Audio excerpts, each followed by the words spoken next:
오늘 우리에게 주시는 하나님의 말씀은 마가복음 16장 1절로 8절의 말씀입니다.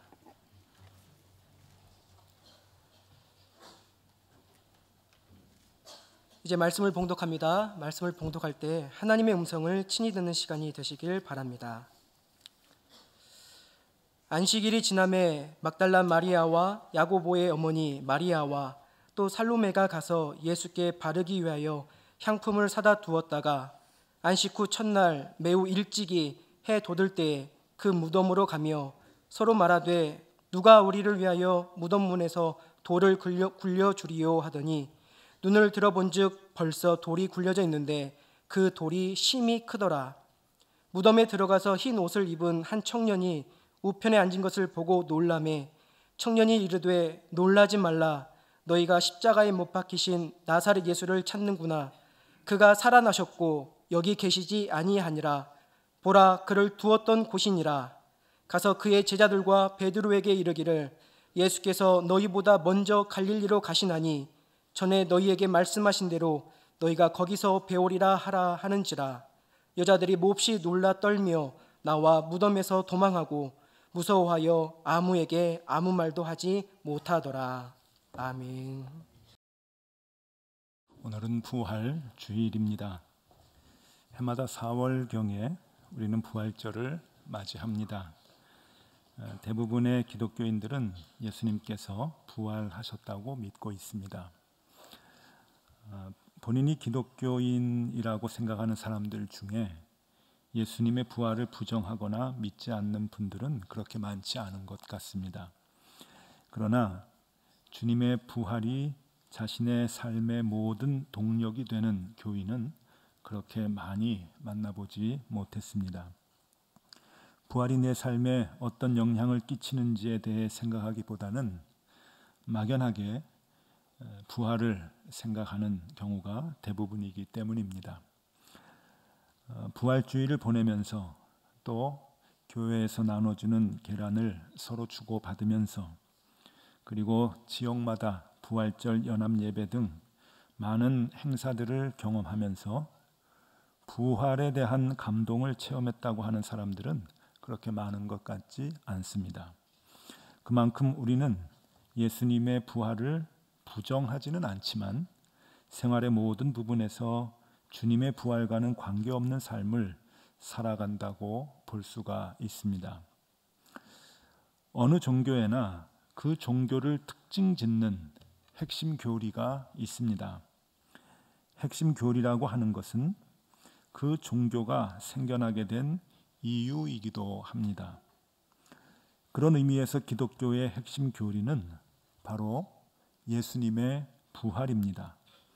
예수님의 부활이 없었으면 기독교는 그리고 교회는 생겨나지 않았을 것입니다. 그저 윤리나 철학적 가르침에 머물러 있거나 아니면 유대교의 한 종파로 자리 잡았을 것입니다. 예수님의 부활은 기독교 신앙의 핵심이고 완성입니다. 예수님의 공생애의 모든 가르침은 예수님의 부활로 인해서 완성이 되었고 그 가르침과 예언들은 예수님의 부활로 인해 거짓이 아니었음이 증명되었습니다. 바울은 예수님의 부활이 없었다면 우리의 모든 신앙적 행위는 헛것이라고 말했습니다. 고린도전서 15장 14절에 바울은 이렇게 얘기합니다. 그리스도께서 만일 다시 살아나지 못하셨으면 우리가 전파하는 것도 헛것이요 또 너희 믿음도 헛것이라. 그래서 바울은 부활이 없는 주님을 따르는 것 자체가 이 세상에서 가장 불쌍한 삶이라고 말합니다. 이것은 우리가 믿음을 가지고 있다고 하면서도 부활을 믿지 못하면 그것은 믿음을 갖고 있지 않는 사람들보다 못한 불쌍한 사람이 된다라고 하는 말과도 같습니다. 그래서 바울은 고린도전서 15장 17절에서 19절에 이렇게 얘기합니다. 그리스도께서 다시 살아나신 일이 없으면 너희의 믿음도 헛되고 너희가 여전히 죄 가운데 있을 것이요 또한 그리스도 안에서 잠자는 자도 망하였으리니 만일 그리스도 안에서 우리가 바라는 것이 다만 이 세상의 삶뿐이면 모든 사람 가운데 우리가 더욱 불쌍한 자이리라. 그렇습니다. 예나 지금이나 부활이 없으면 우리의 신앙의 모든 동력은 다 사라집니다. 결국 우리는 헛것을 믿는 것이고, 그래서 우리의 삶은 이 땅을 살아가는 사람들 중에 가장 불쌍한 존재가 되고 마는 것입니다. 부활이 없으면 내세에 대한 믿음과 죽음 이후의 세계에 대한 그 어떤 소망도 있을 수 없기 때문입니다. 그렇다면 예수님의 부활은 정말 일어났던 사실일까? 예수를 믿지 않는 사람들은 예수님의 부활에 대한 역사성을 부정하고 있지만, 예수님의 부활이 기독교의 시작이 되었다고 하는 것은 오히려 역사가 말해주고 있습니다. 예수님의 부활이 사실이냐 아니냐, 그것이 매우 중요한 이유는 우리의 삶이 통째로 헛되냐 아니냐 하는 문제이기 때문에 그렇습니다. 우리의 인생 자체가, 저나 여러분의 인생 그 자체가 가치가 있는 삶이냐 아니면 불쌍한 삶이 되느냐 하는 문제이기 때문에 예수님의 부활은 중요한 것입니다. 그래서 예수님의 부활의 역사적 증명은 매우 중요하다 아니할 수 없습니다. 그런데 그것을 증명하는 것은 그렇게 쉬운 일이 아닙니다. 왜냐하면 예수님의 부활을 본 사람들은 이미 다 죽었고, 예수님의 부활에 대한 역사적 기록은 하나도 없기 때문에 그렇습니다. 또 예수님의 부활은 성경에만 한정적으로 기록이 되어 있으며 예수님의 부활을 믿는 교회에서만 주장되고 있기 때문입니다. 제가 고등학교 때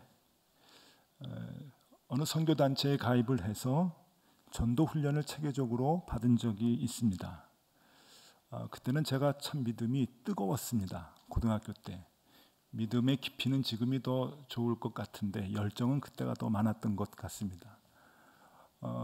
그 선교 훈련을 전도 훈련을 받아서 서울역 광장에서, 그리고 남산 잔디공원에 올라가서 벤치에 외롭게 앉아 있는 사람들 옆에 가서 하나님의 말씀을 전했던 그런 그 훈련을 아주 열심히 받았던 기억이 납니다. 그리고 열심히 진짜 전도를, 노방전도라 그러죠. 노방전도를 했는데 그때 저는 좀 이상하게 생각을 했습니다. 뭘 이상하게 생각했는가 하면은 전도를 하는 것 자체가 마음에 들지 않은 게 아니라 그 선교단체에서 전도를 하는 방법을 알려주는 것이 마음에 들지 않았기 때문입니다.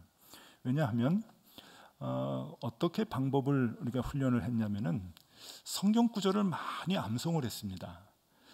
그러니까 이런 얘기하고 저런 얘기 전도를 할 때 믿지 않는 사람들이 질문을 거꾸로 해오면 거기에 대한 답을 성경 구절을, 거기에 그 대한 예상 답을 이제 그 기억 생각을 하고 거기에 맞춰서 성경 구절을 이제 알려주는, 그래서 이제 이해시키는 그런 공부를 했는데 그게 영 제 어렸을 때 마음에 들지 않았던 것입니다. 왜냐하면 이 성경이 하나님의 말씀입니다라고 하는 것을 증명해 보여줘야 되는데 그 증명을 그 성경 안에 기록된 말씀으로 하기 때문에 그런 것이죠. 그러니까 논리적으로 이게 맞지를 않습니다. 이 성경은 우리의 언어거든요. 우리 교회의 언어인데 이 성경 안에 이 말씀은 하나님의 말씀이다 라고 써 있으니까 믿어야 됩니다 라고 얘기하는 것은 그 사람들한테는 통하지 않기 때문에 그런 것이죠. 조금 넌센스입니다, 이것이. 좀 이상하다 생각을 했는데 예수님의 부활도 마찬가지입니다. 우리가 믿는 성경을 가지고 증명하는 것에는 한계가 있기 때문에 그렇습니다. 이렇게 역사적으로는 증명할 수 없는 문제, 그리고 역사적 논쟁의 여지가 있는 문제를 증명할 때는 성경이 아닌 다른 방법을 가지고 증명을 해야 하는데 역사학자들은 이런 문제를 역사적인 그 학술적 방법으로 증명을 합니다. 몇 가지 증명하는 방법이 있는데 그 중에 오늘 두 가지를 좀 설명을 해드리자면, 첫 번째는 개연성입니다. 개연성을 가지고 설명을 하는 거죠. 즉 역사적으로 기록이 되어 있지 않아서 아무도 알 수 없는 일이지만 이게 역사적으로 일어났던 사실이다라고 하는 것은 다른 상황들, 개연성을 가지고 설명을 하는 겁니다. 이런 일이 일어날 수밖에 없었던 상황이었음을 전체적으로 보면서 그래, 이거 일어난 일이 분명해, 그렇게 증명을 해 보이는 것이죠. 예를 들어서 교회가 생겨났습니다. 이건 사실이죠. 교회가 2000년 동안 성장을 해왔습니다. 기독교가 한 큰 종교를 가지고 이 땅에 존재하는데 이건 역사적인 사실인데, 교회가 시작된 모습은 언제이냐, 무엇 때문이냐 하는 개연성을 가지고 설명을 하는 거죠. 또 하나의 방법은 상호 연관성이라는 것입니다. 역사적으로 확실하게 일어났던 다른 사건들과의 연관을 갖고 기록이 없었던 그 일들이 사실이었구나라고 하는 것을 증명해 보이는 것이죠. 예를 들어서 AD 70년, 주후 70년에 로마 제국이 예루살렘을 완전히 정복하고 예루살렘을 초토화시켰습니다. 그리고 성전을 파괴했죠. 그때 예수님께서 하셨던 예언이 들어맞습니다. 성전의 돌 위에 돌 하나가 남지 않으리라 라고 하는 예언이 그때 생각이 나서 주님의 말씀은 맞는 것이구나, 주님은 하나님의 아들이 맞구나 라고 하는 것을 생각하는 겁니다. 그러니까 역사적으로 일어났던, 확실히 기록이 돼 있던 그러한 사건들과의 연계를 지어서 우리가 역사적으로 기록이 안 돼 있던 사건들을 증명해 보이는 것, 상호 연관성입니다. 예수님이 돌아가셨을 때 예수님을 따라다니던 무리들은 완전히 해체되었습니다. 유다는 배신을 했고 베드로는 부인을 했으며 제자들은 다 예수님을 버리고 떠났습니다. 오병이어의 현장에 있었던 5,000명의 사람들도, 그리고 예수님의 예루살렘 입성 때 환호했던 수많은 군중들도 예수님의 십자가 죽음을 기점으로 모두가 다 떠나고 말았습니다. 그렇게 예수님에 대한 군중들의 환호는 한 시대의 혁명 수준도 못 되는 규모로 잠깐의 해프닝으로 끝나고 말았습니다. 그런데 그런 힘없는 모임이, 혁명은커녕 농민운동 수준도 안 되었던 그 모임, 예수님이 처형되고 난 뒤에는 주동자도 도망가고 없고 추종자도 모두 사라졌던 그 힘없는 모임이 어떻게 유대교의 그 막강한 교권 아래에 있었던 유대 사회에서 새로운 교회를 세우게 되었으며, 어떻게 로마의 강력한 억압 통치하에 새로운 신앙의 집단으로 모일 수가 있었을까 하는 것입니다. 지금도 역사학자들은 유대교의 그 겹겹이 처진 교권주의에 새로운 종교 집단이 등장하는 것은 불가능한 일이라고 말하고 있고, 로마의 통치 사상에 새로운 신앙의 체계를 세운다고 하는 것은 절대 가능한 일이 아니라고 말을 합니다. 그런데 그럼에도 불구하고 그런 불가능한 일들이 실제적으로 벌어졌던 것입니다. 역사적 개연성과 상호 연관성이 교회가 어떻게 세워졌는지, 교회가 어떻게 시작이 되었는지를 보여주고 있는 것입니다. 기독교가 새롭게 시작된 것은 역사적인 사실이기 때문입니다. 그렇다면 그렇게 무기력했고 무능했고 무식했던 제자들 뿐이었던 그 집단은 어떻게 교회를 세울 수 있었을까? 역사적으로 기독교 교회의 출현과 그 확장은 분명 어떤 특별한 사건과 그 결과로 이루어진 것이 분명합니다. 어떤 특별한 계기가 있었기에 가능했다라고 하는 말입니다. 당시 유대교의 정치적 장악과 그리스 로마의 문화적 상황을 봤을 때 교회의 출현은 기적과도 같은 일이었습니다. 그러한 기적 같은 일이 벌어지려면 그것은 어떤 강력한 충격이 있어야만 가능했었습니다. 그런 충격이 없이는 도저히 불가능한 일들이었는데, 그 충격은 바로 예수님의 부활 사건이었습니다. 우리는 지난 고난주간에 제자들의 적나라한 모습을 자세하게 성경을 통해 살펴봤습니다. 주님의 끝없는 일방적인 사랑의 고백에도 불구하고 제자들은 결국 다 주님을 떠나고 말았습니다. 예수님의 잡히심과 고문 받으심과 죽으심으로 제자들은 낙심했고 제자들은 무기력해졌으며 아무런 희망이 없었습니다. 그들은 불안했고 두려웠습니다. 결국 그들은 자기의 고향으로 돌아가 숨어 지내듯이 무기력하게 예전에 했던 고기를 잡는 일을 하며 살 수밖에 없었습니다. 그런데 그들의 삶에 놀라운 반전이 일어납니다. 그것은 예수님의 부활을 보고 난 뒤였습니다. 숨어 지냈던 제자들은 다시 마가의 다락방에 모이게 되었고 겁 많고 무력했던 그들은 이제 목숨을 아끼지 않는 전도자가 되었던 것입니다.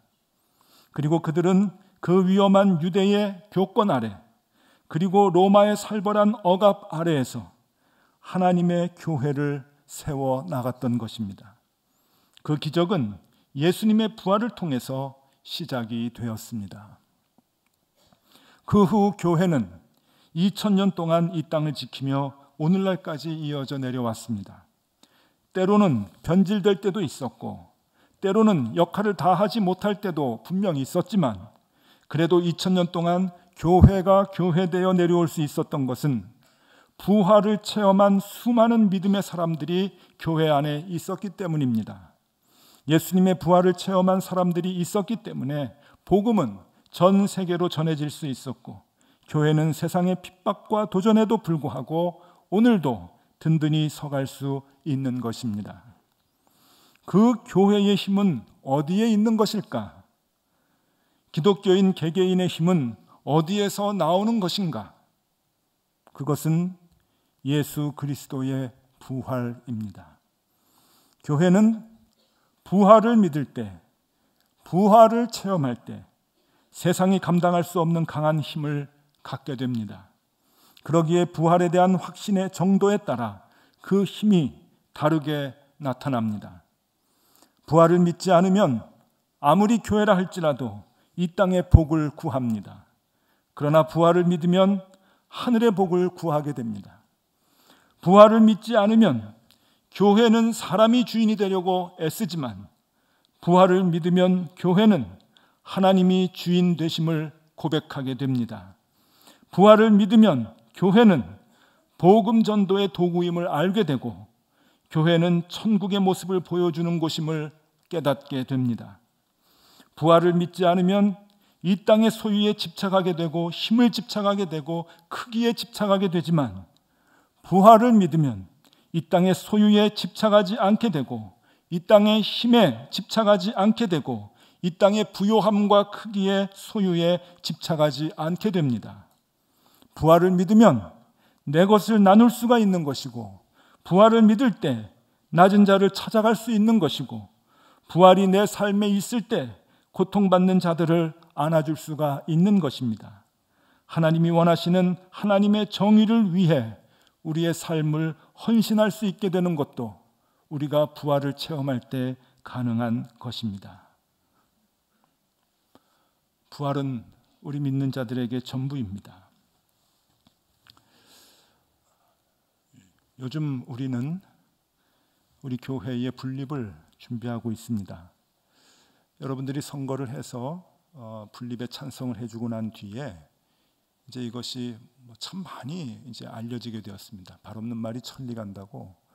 제가 어디 이렇게 모임에만 가면 인사받느라고 정신이 없습니다. 분립한다면서요. 뭐 그렇게 이제 얘기를 하다가 결국은 걱정의 얘기들을 저한테 많이 합니다. 이제 다 안정이 됐는데 뭘 또 그렇게 고생스럽게 분립을 하느냐, 어디로 가느냐, 뭐 그런 걸 많이 하면서 왜 이렇게 미련하게 그러느냐, 이제 그런 얘기들을 이제 많이 해요.